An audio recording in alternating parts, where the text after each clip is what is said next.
अवाम का समुंदर पिंडी से आना था, वो नहीं आया।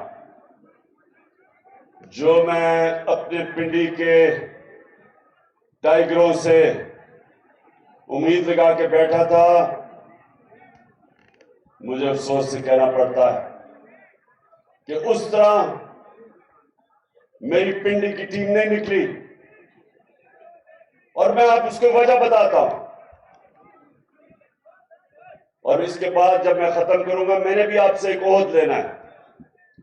देखें, जलसे में अवाम चल के आती है, जलसे में तंजीम का बड़ा कम काम होता है। अगर अवाम के अंदर आपकी जमात की मकबूलियत हो, तो जब जलसे का ऐलान होता है अवाम चल के जाती है। वो और बात है कि इनकी जितनी भी पार्टीज हैं, ये जो मर्जी, ये इनको कीमे के नान खिलाने पड़ते हैं जलसे पे लोगों को बुलाने के लिए, बल्कि उधर सिंध के अंदर तो पैसे देते हैं जलसों पे आने के लिए। तो हमें अल्लाह ने इज्जत दिया हमारी पार्टी को, कि उसने लोगों के दिलों में डाला है कि ये वो जमात है जो इंशाअल्लाह पाकिस्तान में एक इंसाफ का निजाम लेके आएगी, इसलिए लोग आते हैं। लेकिन पिंडी और जो सारे इर्द गिर्द के मेरे जो अहदेदार हो, ये समझ जाओ एक चीज, कि जब आप मुजाहरा करते हैं, जब प्रोटेस्ट करते हैं, तो उसके लिए तंजीमों को, लोगों को निकालना पड़ता है। उस पर लोग खुद नहीं आते। और इसीलिए मैंने अब जो मेरी प्लानिंग है मार्च की इस्लामाबाद, ये मैंने बड़ा इसकी एक एक पहलू सोच समझ के मैं प्लान किया है, हर चीज का। उनको तो मैं जानता हूं जो राना सनाउल्लाह और शहबाज शरीफ टाइप लोग हैं, इनको तो मैं बड़ी देर से 30-40 साल से जानता हूं। जो बुज़दिल लोग होते हैं, ये याद रखें, मेरी तहरीक इंसाफ के नौजवानों, एक चीज याद रखो, जितना बुज़दिल आदमी होता है उतना जालिम होता है। जालिम ही बुज़दिल होता है। दिलेर लोग जुल्म नहीं करते क्योंकि उनको एतमाद होता है अपने ऊपर।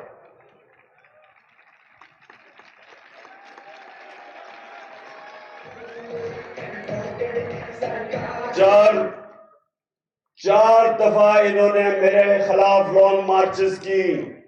मेरे 3.5 साल में 4 दफा इन्होंने लॉन्ग मार्च की। एक दफा मरियम बीबी ने कोशिश की, वो रास्ते में की खत्म हो गई जीटी रोड पे, क्योंकि वो इसलिए खत्म होगी क्योंकि कीमे के नान ही खत्म हो गए। दूसरी मार्च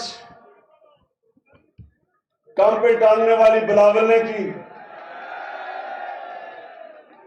और वो डी चौक में भी पहुंच गया।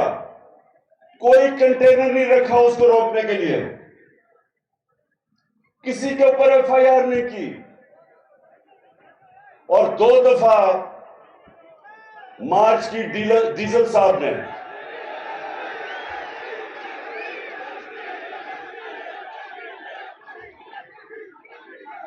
डीजल के परमिट पे पलने वाले ने 2 दफा मार्च की।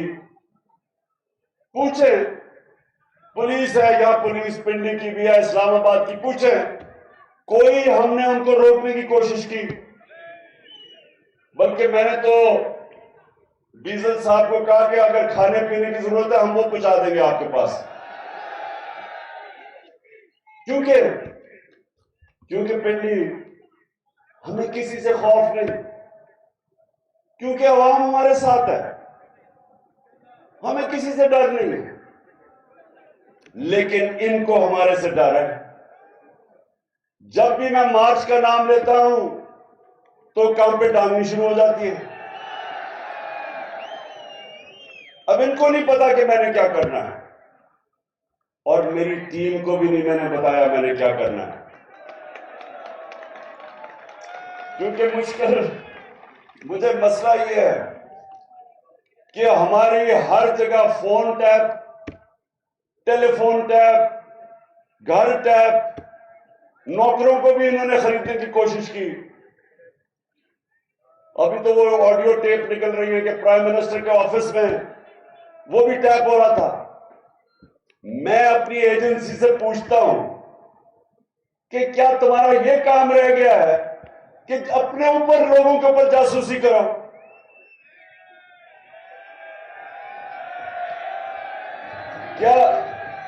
क्या आपका ये काम रह गया है कि जोड़ तोड़ करो कि किसको अब लेके आना और किसको गिराना है? क्या आपको कोई फिक्र मुल्क की है या नहीं है कि चोरों को ऊपर लाके बैठा दिया हमारे? कोई आपको फिक्र है कि जो पाकिस्तान का को तबाही की तरफ लेके जा रही है सारे डाकू मिलके? क्या ये काम रह गया कि जी टेलीफोन टैप करके पता चला हो जरा इमरान खान क्या कह रहा है या आजम खान से क्या बात कर रहा है? जब वो प्राइम मिनिस्टर था, घर के फोन टैप कर रहे हैं, लोगों को डरा धमका रहे हैं। कभी इनको पकड़ लेते हैं सोशल मीडिया को, लोगों की जी तुमने ये क्या कह दिया, लोगों को टेलीफोन कर करके धमकियां देते हैं। मीडिया के ऊपर पूरा क्रैकडाउन किया हुआ है। मैं वो ह्यूमन राइट्स वाले लोगों से पूछता हूं कि किधर छुप गए हो आप?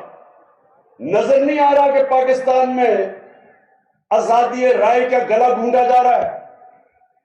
हमारे जमाने में तो शोर मच जाता था जी ओहो इमरान खान क्या कर रहा है। एक टीवी चैनल बताओ जो हमने बंद करने की कोशिश की, बताओ किसको हमने धमकी दी? यहां वो अरशद शरीफ मुल्क छोड़ के बाहर भागा हुआ अपनी जान बचा के, उधर साबिर शाकिर वो मुल्क से बाहर बैठा हुआ है, और वो लोग जो मुहिब वतन समझे जाते हैं, बड़े बड़े अच्छे नाम, ओ इमरान रियाज को पकड़ के जेल में डाल दिया सिर्फ इसलिए कि जनाब आप इमरान खान की हिमायत कर रहे हैं। ये भी कभी हुआ पाकिस्तान में? और सिर्फ ये कोशिश कर रहे हैं कि किसी तरह हम इन चोरों को मान जाएं जो 30 साल से मुल्क को लूट रहे हैं। ये चाह रहे हैं कि हमें डरा धमका के किसी तरह इनको कबूल करवा लें। ये सुन लो, ये जो भी ये कोशिश कर रहे हो, ये चोरों, डाकू और इनके हैंडलर, सुन लो, ये कौम नहीं तुम्हारी बात सुनने लगी। जो इनके साथ लगेगा, जो भी कुछ कहेगा कोई तो मान लेंगे हम। अल्लाह की हमारा आजादी, हमारा आजादी, ला इलाहा इल्लल्लाह। हैंडलर्स को बता रहा हूं कि जितनी मर्जी आप कोशिश कर लें, आप अपने आप को बदनाम करेंगे। कौम नहीं जाने लगी इन डाकुओं के साथ। कौम इनका मुकाबला करेगी, और इंशाल्लाह ये जो कप्तान का प्लान बना हुआ है मार्च का, ये मार्च, ये जो मर्जी प्लानिंग कर ले, प्लानिंग जो मैं कर रहा हूं इंशाल्लाह पिंडी, अभी मैं दाब के ऊपर भी आता हूं, इंशाल्लाह जो हम प्लानिंग कर रहे हैं, हमें पता है इन्होंने क्या करना है, इनको नहीं पता हमने क्या करना है।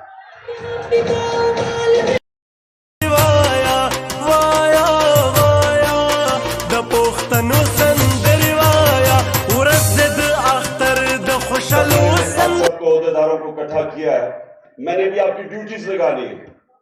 उससे पहले उससे पहले आपने देखा होगा कि पहले जो इस मुल्क का बड़ा फ्रॉड, जब नैब ने उसको बुला के पूछा, मुल्क का फाइनेंस मिनिस्टर था, कि जनाब आपकी 2012 में 80 लाख आपके असासे थे और 4 साल के बाद वो 80 करोड़ पे पहुंच गए, तो आपके पास पैसा आया किधर से? जब ये सवाल पूछा, उसने प्राइम मिनिस्टर के जहाज में बैठ के तो मुल्क से बाहर भाग गया। अच्छा, ये कमाल चीज ये है, पिंडी जरा ये सुने में, कमाल चीज ये है कि दार यहां से भागता है तो वो लंदन, उसके बेटे वो लंदन, नवाज शरीफ भागता है वो लंदन, उसके बेटे वो लंदन, शहबाज शरीफ उसके दोनों बेटे लंदन, और अब मरियम ने बड़ी दुख भरी कहानी सुना के तो वो भी लंदन। मुझे जरा ये बताएं पिंडी में, शायद मुझे इस चीज की समझ नहीं आ रही, क्या इनकी कोई बरतानिया की मलिका से कोई रिश्तेदारी तो नहीं? मैं तो समझा था ये ग्वाल मंडी में पैदा हुए हैं, लगता है कि ये लंदन में सारी फैमिली पैदा हुई है।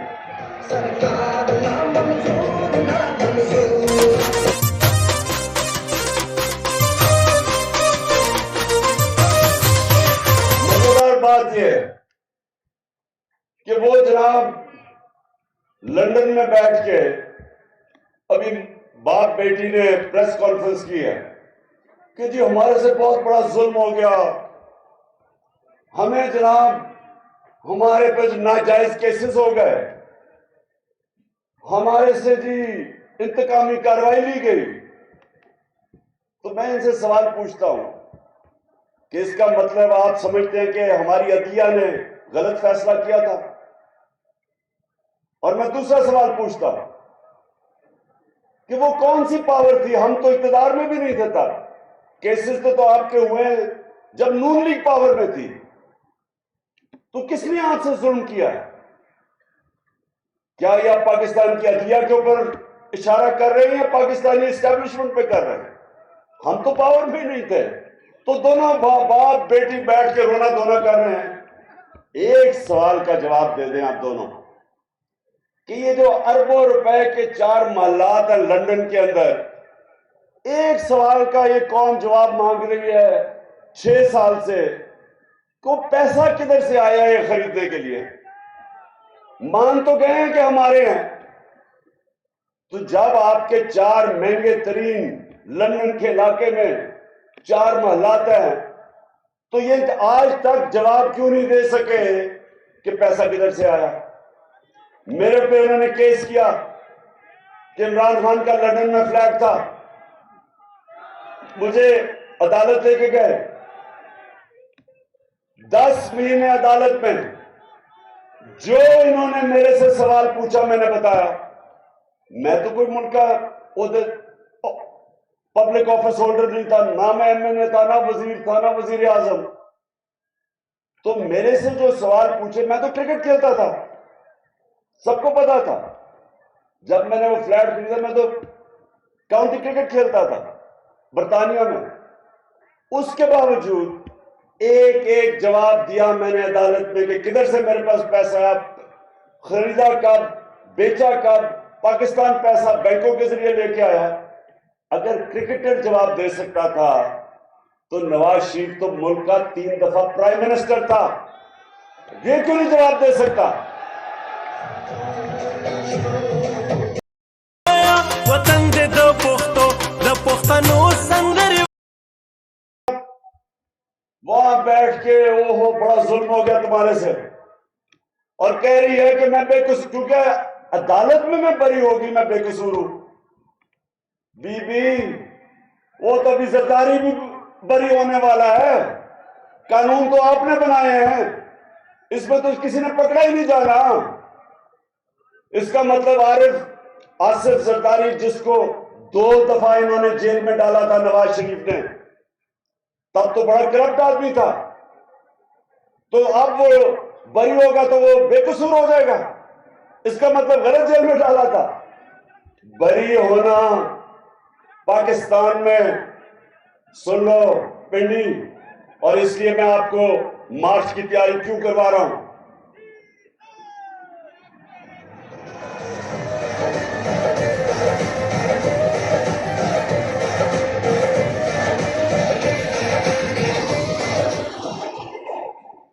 पिंडी, इस वक्त जो इन्होंने कानून बना दिया, जो पाकिस्तान का ताकतवर डाकू होगा वो बरी हो जाएगा। वो पाकिस्तान के इंसाफ का निजाम में पकड़ा ही नहीं जा सकता। जिसको व्हाइट कॉलर क्राइम कहते हैं, इन्होंने नैब के अंदर वो तब्दीलियां कर दी हैं कि आज मैं ताकतवर हूं, मैं पैसा चोरी करूं पाकिस्तान से, हुंडी हवाले से बाहर भिजवा दूं, कोई मुझे नहीं पकड़ सकता। इन्होंने कानून ही ऐसे बना दिए हैं। और कभी किसी मुल्क में नहीं हुआ कि असेंबली में बैठ के कानून बनाए जो उनको ही बचा रहे हैं। हर कानून बचाया कि इसके जो अमेंडमेंट किया नैब में, उसमें किसी में जरदारी बच रहा है, किसी में नवाज शरीफ, किसी में शाहिद खाकान अब्बासी, किसी में जो बाकी इनके सारे हैं। और कौन फंसेगा? सिर्फ बेचारे गरीब लोग पाकिस्तान में जेलों में जाएंगे। अब ये इन्होंने किया। और ये जो निजाम है, समझ जाओ कि अगर ये चल गया, इस मुल्क का कोई मुस्तकबिल नहीं है, आपके बच्चों का कोई मुस्तकबिल नहीं है इस निजाम में। क्योंकि मेरे नबी सल्लल्लाहु अलैहि वसल्लम ने बहुत पहले 1500 साल पहले कह दिया था कि जो कौमें छोटे चोरों को जेल में डालती हैं और बड़े डाकुओं को नहीं पकड़ती, वो तबाह हो जाती हैं। ये मेरे नबी ने 1500 साल पहले कहा था कि जो कौमें कानून नहीं कायम कर सकती, इंसाफ नहीं कर सकती, जेल जिस कौम में सिर्फ गरीब लोगों से भरे हों और ताकतवर डाकू सारे लंदन में बैठ के याशिया करें और मुल्क में वापस आए, हुकूमत करे, लूटे और फिर बार बार जाए, उस मुल्क का कोई मुस्तकबिल नहीं है। इसलिए मैं अपनी सारी कौम को तैयार कर रहा हूं कि ये जो अब हम मार्च करेंगे, ये इंशाल्लाह पाकिस्तान की तारीख की सबसे बड़ी, पाकिस्तान की तारीख की प्रोटेस्ट मार्च होने वाली है। ये हम अपने आइन और कानून के बीच में रहेंगे। हमारा हक है पुरअमन एहतजाज, पुरअमन एहतजाज होगा और इंशाल्लाह ये जो इस बारी हम इस्लामाबाद की तरफ आएंगे, राना सनाला, तुम और शहबाज शरीफ उल्टे भी लटक जाओ, कुछ नहीं कर सकोगे।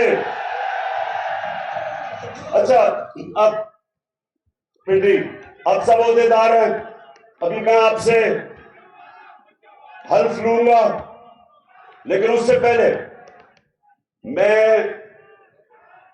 आपकी सारी पिंडी की क़यादत